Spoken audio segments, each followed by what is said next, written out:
Okay, so it was their debut album that redefined indie rock. 30 years now since Weezer's debut, known as Blue Album, hit the scene, giving us singles like Buddy Holly and Undone the Sweater Song. Now, the band is taking their first record on the road, and our Maggie Rulli sat down with two members of Weezer to talk about bringing their classics to life once again.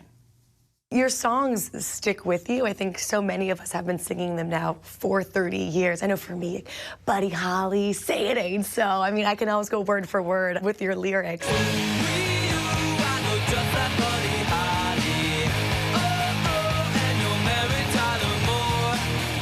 You guys are about to embark on your new tour, Voyage to the Blue Planet, and it's a celebration of the 30th anniversary of your iconic Blue Album. And you have sold out shows across the country, around the world. And guys, this is 30 years later, not to date us, 30 years later, and it still seems to just be resonating with people. Why is that, do you think? It feels timeless in a sense. Honestly, for us, it's fun to see everybody recognize it, and I don't know, it's hard to talk about, really. When you're up there now performing, is it a rush of memories? Does it take you back to those early days? It can. Yeah. You know, we've been playing a lot of these songs a lot, so sometimes we'll get a glimpse of like, oh, I remember what it was like in the beginning, and other times you're just, you know, playing.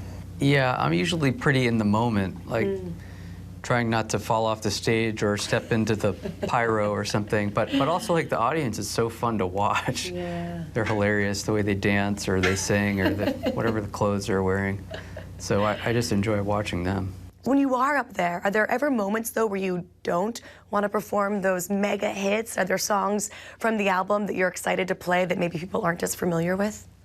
Well, I'm a people pleaser. I love hearing the roar of the crowd. So basically, whatever gets that reaction, I'm going to do up there.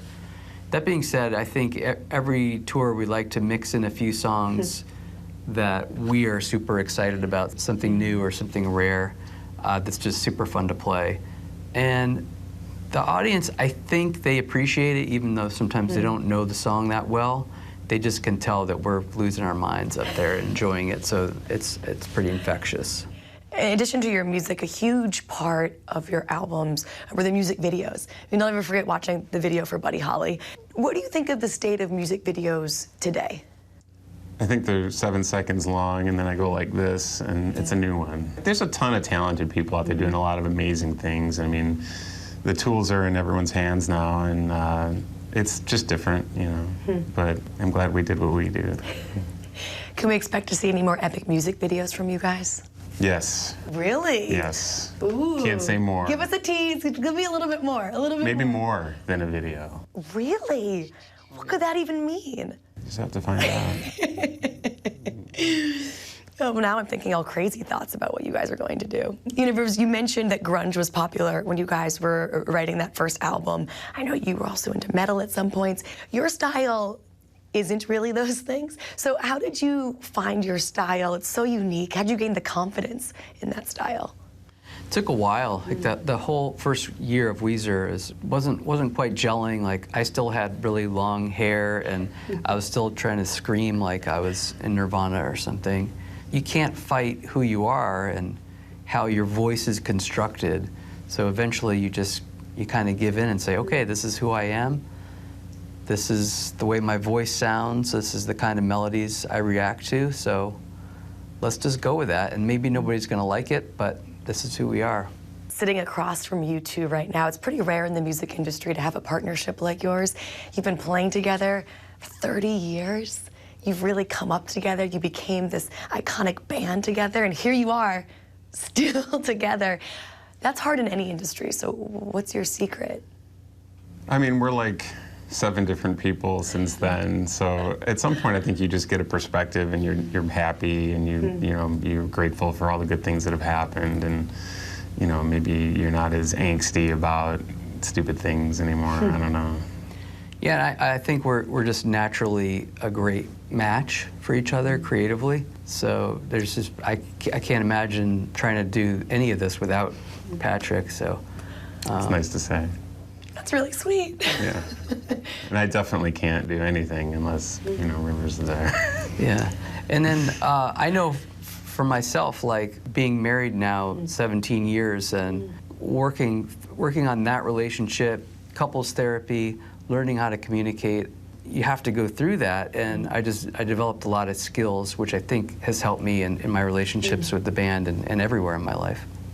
You guys are couple goals. You truly are. Look at this. The love is amazing to see. It's a model pairing. It is. My last question for you, because I'm curious. You said you're a people pleaser, but what about if you're going to make Rivers happy, you make Pat happy? What song are you most excited about playing from any song from the last 30 years? You guys have such a catalog. What are you most looking forward to playing? I love Holiday on the Oh, Blue Album. It's my favorite.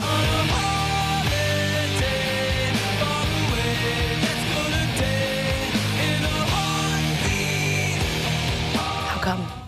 It's evocative of a different reality to me. It's really great. Do you have one, Rivers? Lately, Only in Dreams.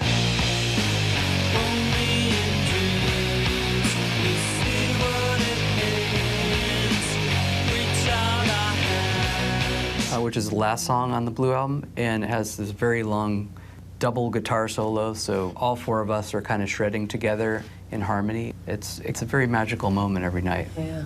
Oh, guys, we're all so excited to see you on tour again, and I'm so thrilled that you sat down with us. We're so appreciative. It's such a treat. Thanks for everything. My pleasure. Thank you. Absolutely, such a treat. Maggie, thank you. You can catch Weezer on their Voyage to the Blue Planet tour with tickets available out now.